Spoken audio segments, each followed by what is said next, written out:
Well, good afternoon, everyone. In March of 2021, I came here to NATO to affirm President Biden's commitment to rebuild, to revitalize, to re-energize our core alliances and partnerships. Indeed, they're our greatest strategic asset, an unmatched network of alliances and partnerships. And I did this at NATO because some back then were questioning its relevance, its capacity, its unity. As we meet here today in Brussels, those who bet against NATO have clearly been proven wrong. NATO today is bigger, it's stronger, it's more united, it's more capable than ever. In Vilnius, NATO's leaders agreed to the most ambitious plans since the end of the Cold War to adapt and to strengthen our alliance.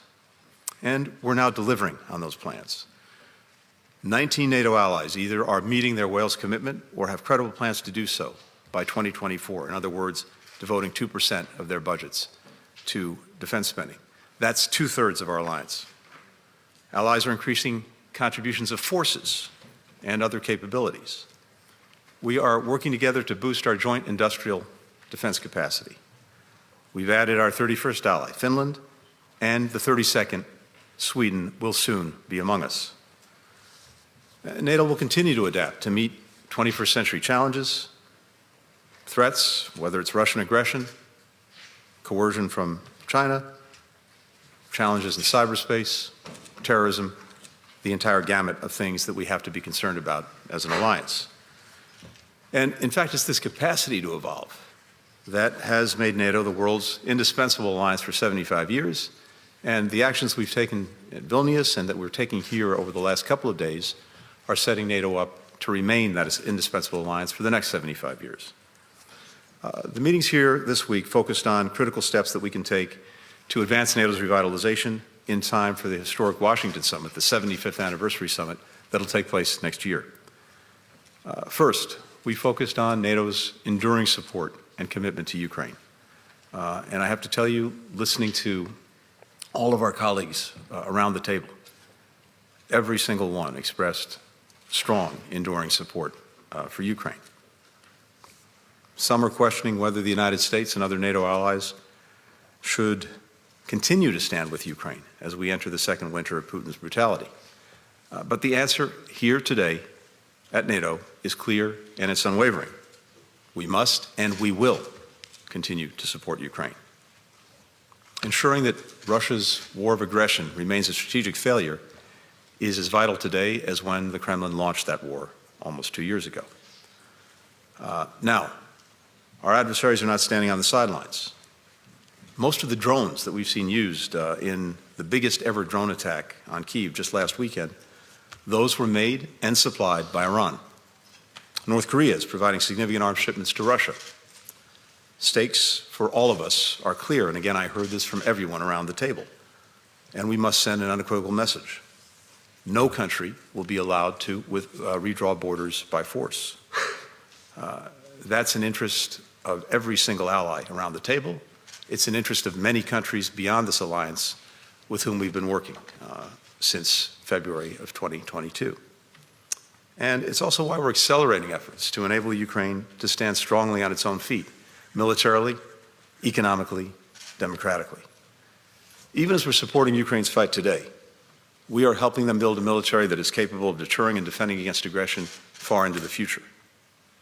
The supplemental budget request the President made is a demonstration of our own commitment to that goal, and we're looking to Congress to approve it in the coming weeks. Another critical point that is really worth underscoring, and it's reinforced by everything that I've seen over the last 2 days here. When it comes to Ukraine, the United States is not standing alone. We've provided about $77 billion in assistance to Ukraine. Our European allies, over the same period of time, have provided more than $110 billion. So we often talk about burden sharing and the imperative of burden sharing. When it comes to Ukraine, that's clearly what we've seen and what we continue to see. Ukraine knows that its future is a free, vibrant democracy, and its path to NATO and the European Union depend on its ongoing reform efforts. and Kyiv is committed to seeing those reforms through. We also heard that today from its foreign minister. So these were some of the issues that the alliance discussed with Foreign Minister Kuleba, and this was the first foreign ministers meeting we've had of the new NATO-Ukraine Council, with Ukraine sitting at its place at the NATO table. We also discussed NATO's ongoing role in promoting peace and security in the Western Balkans. Now, when I started out in this line of work 30 years ago, front and center in our concern and the concerns of countries around the world, and certainly in the transatlantic area, the Balkans, Bosnia, and then Kosovo. The one thing we don't need is a return to the future when it comes to conflict in the Balkans. NATO has a critical role to play in helping states in the region make progress on their paths to EU membership and to broader European stability. NATO has long provided the backbone of security in the Western Balkans. It's going to continue to do so. The alliance has responded decisively to actors who are seeking to destabilize northern Kosovo, as we saw earlier this year, deploying additional troops to KFOR. We're deepening our collaboration with the EU-led force in Bosnia and Herzegovina as well. So this was another critical part of our conversation over the last 2 days. Tonight, I'm heading to Skopje for the OSCE Ministerial Council. Despite Russia's flagrant violations of every single core principle of the Helsinki Final Act, its relentless efforts to obstruct the OSCE's work, the 50 other participating states have shown determination to make sure that the organization continues to fulfill its purpose to advance European security. And that's what we'll keep doing in Skopje. From Skopje, we head to Israel, the West Bank, and then on to the UAE, where in addition to participating in the COP, I'll have an opportunity to meet with Arab partners to discuss the conflict in Gaza. We head back to the region as the humanitarian pause that we helped to negotiate with Qatar and with Egypt has allowed scores of hostages to be released and to be reunited with their families. We're surging humanitarian assistance into Gaza to make sure that its people have what they need to get by. Looking at the next couple of days, we'll be focused on doing what we can to extend the pause so that we can continue to get more hostages out and more humanitarian assistance in. We'll discuss with Israel how it can achieve its objective of ensuring that the terrorist attacks of October 7th never happen again, while sustaining and increasing humanitarian assistance and minimizing further suffering and casualties among Palestinian civilians. We'll keep our efforts going to prevent the conflict from spreading, and of course we'll remain focused on enabling the safe departure of American citizens and other foreign nationals from Gaza. Finally, we will work to build on the principles that I set out in Tokyo a few weeks ago for the day after in Gaza, and to find the steps that we and our partners in the region can take now to lay the foundation for a just and lasting peace. With that, happy to take some questions. First question goes to Tracy Wilkinson with the LA Times. Hi, thank you, Mr. Secretary. You spoke of the strength and unity of NATO, and you also said that there are those who question whether NATO and the United States should continue to support Ukraine at the level that it does. Could you elaborate on that? What were the anxiety levels among some of your allies here about U.S. commitment, given the voices we're hearing in parts of the United States who talk about abandoning the Ukraine cause, and especially political changes that may come next year? And then second, if I could ask you about the Israel-Gaza war, to what extent did that overshadow talks here or impact talks here or have a role in the talks here? Thank you. Tracy, thank you. First, the second part of the question first. Yes, we certainly had conversations about Gaza, but it in no way took away from the intense focus that we've had over the last couple of days on Ukraine as well as on Western Balkans and preparing for the NATO summit in Washington next spring. With regard to Ukraine, let me say this again because it was very, very starkly clear listening to all of our colleagues around the table. Virtually to a country, I heard a strong, enduring commitment on the part of alliance members to Ukraine, to making sure that it had what it needs to defend itself, to retake territory seized from it by Russia, but also to build itself up so that it can stand strongly on its own feet, militarily, economically, and democratically. I heard no sense of fatigue or falling back. On the contrary, a determination to continue to press forward. And there's a good reason for that. I think every ally recognizes that this is a matter not only of doing the right thing, it's a matter of self-interest, including for the United States. There's a clear self-interest among allies to stand for the basic principles at the heart of the UN Charter that are being violated egregiously by Russia, because these principles matter to our own peace and security. As we've said repeatedly, if we allow a country like Russia to act with impunity, to redraw the borders of another by force, to try to determine and dictate the future of another country, if that happens with impunity, then it's open season.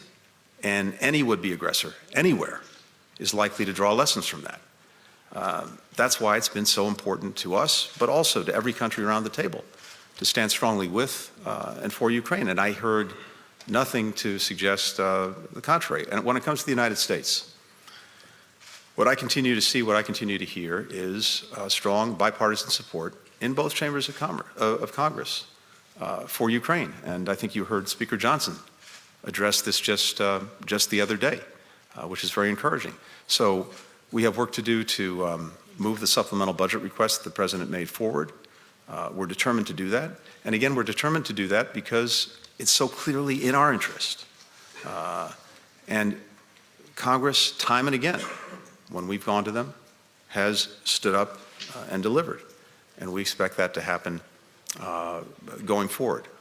Again, not only because it's the right thing to do, but because it's the necessary thing to do to advance the interests of the United States. Joe Barnes with The Telegraph. Thank you. Joe Barnes from the Daily Telegraph. There's a growing perception that Ukraine's Western allies will move away from helping Ukraine sustain another major counteroffensive in a switch of strategy that essentially helps Ukraine hold its lines. How do you ensure that the next strategy taken by Western allies doesn't prematurely push President Zelensky and Ukraine into premature peace negotiations? And secondly, if I may, could I get your thoughts on former Secretary General Rasmussen's plan that would see Ukraine be allowed to join NATO, but without Russian-occupied territories being covered by Article 5? Thank you. Good, thanks. So what you describe is not at all what I'm hearing, seeing, or what we're doing.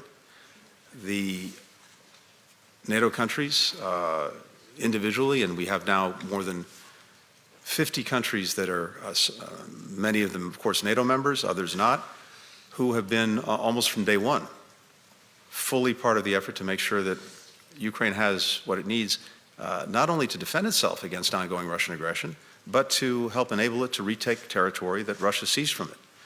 And that commitment continues. And there's no move away from that. We're determined to make sure that Ukraine has what it needs, including to take back territory that Russia's taken from it. At the same time, there's also, and I think this is critically important, a commitment on the part of many countries to help Ukraine build a future force that can ensure deterrence and ensure defense against aggression going forward. And that's critically important, coupled with the efforts that we're making in other areas, for example, to generate private sector investment in Ukraine so that its economy can continue to grow, to build, and it has resources of its own, as well as making sure that it's advancing on reforms to strengthen its democracy, which will be tremendously facilitated by the fact that the European Union is engaging Ukraine on the accession process, and of course reforms are necessary for that. All of that is doing two things. It's making sure that Ukraine has what it needs in this moment to continue to deal with Russian aggression, to continue to work to take back its territory, but also sets Ukraine up strongly for the future so that it can stand strongly on its own feet, again, not only militarily, but economically and democratically. That's the single best response that we can make. And it also has this effect. The main impediment to resolving this aggression, to resolving this conflict, which no one wants more than the Ukrainian people. In fact, the only impediment is Vladimir Putin. And the extent to which he believes that he can somehow outlast Ukraine, outlast its people, outlast its supporters, may be feeding the refusal of Russia to engage in any meaningful way in diplomacy or negotiations. So the work of this alliance, the work of the individual countries that are part of this alliance, as well as many other countries around the world, to support Ukraine, to help it defend itself, as well as to set it up for the future, that's the single most effective way to disabuse Putin of this very wrong-headed notion. Michael and Crowley. on Rasmussen, I haven't focused on that. I think the alliance in Vilnius was very clear that Ukraine will become a member of NATO when all allies agree and when conditions are met. That's the policy. It was clearly stated in Vilnius, clearly reaffirmed today. Michael Crowley with the New York Times. Thank you, Mr. Secretary. Two questions on Gaza. The first is that given the large number of hostages who remain and the enormous humanitarian need in Gaza, do you believe that the current pause in fighting should be substantially extended despite concerns in Israel that it may be allowing Hamas to regroup? And is it possible that Israel's offensive would not resume at all? And secondly, you have stressed the importance of pursuing a two-state solution for long-term peace. Many people doubt that Prime Minister Netanyahu shares that vision. What is your opinion, and what are the implications if he does not? Thanks, Michael. With regard to the pause, look, we'd like to see the pause extended because what it has enabled, first and foremost, is hostages being released, coming home, being reunited with their families. It's also enabled us to surge humanitarian assistance into the people of Gaza who so desperately need it. So its continuation, by definition, means that more hostages would be coming home, more assistance would be getting in. So clearly, that's something we want, and I believe it's also something that Israel wants. They're also intensely focused on bringing their people home. So we're working on that. As you know, we're working on that every single day. And I expect to take that up tomorrow when I'm in Israel meeting with the government. And again, we have other colleagues in the government who are intensely working on that. With regard to two states, look, I think we've been very clear from well before October 7th, in fact, from the first day of this administration, that we believe that that is the only path to enduring peace, to enduring security, to the preservation of Israel as a strong, secure, democratic and Jewish state, and Palestinians having their legitimate aspirations for a state and self-determination met. And I think the events of October 7th only further confirm that commitment. But all of this is a process that everyone will need to focus on right now. Everyone is focused on the day of what's happening in Gaza right now. But we also need to be focused at the same time, and we are in conversations with many other countries, on what I've called both the day after and the day after the day after. By the day after, I mean what happens in Gaza once the campaign is over. There are important questions about its governance, its security, its reconstruction. A couple of weeks ago in Tokyo, I laid out some basic principles that we see as being necessary, but also the day after, which is how do we get on a clear path to meeting the legitimate political aspirations of the Palestinian people, which really, in our judgment, is the only way to durable peace, durable security for everyone, starting with Israel and Israelis. But these are conversations that we'll pursue in the days ahead, in the weeks ahead, in the months ahead. There's a long history here, but I think what this has done, what October 7th has done, among other things, is I think to refocus many countries in the region and well beyond on how do we help Israel ensure that this never happens again. And we believe that one component of that is putting in place the conditions for genuinely lasting, durable peace and stability. And for us, the best path there goes to two states. And the final question goes to Alexander Baker with The Telegraph. Thank you, Mr. Secretary. How does the U.S. view the ambition of the Dutch Prime Minister Mark Rutte to be the new Secretary General of NATO? And is the outcome of the Dutch election an obstacle? Well, first, we have one Secretary General at a time. And as it happens, we have an extraordinary Secretary General right now, in Secretary General Stoltenberg. I said it yesterday, repeated it at the Council. His leadership over the last few years at one of the most challenging times in the history of our alliance has been nothing short of exceptional. And again, colleagues around the table said the same thing. But he still has a lot of work to do.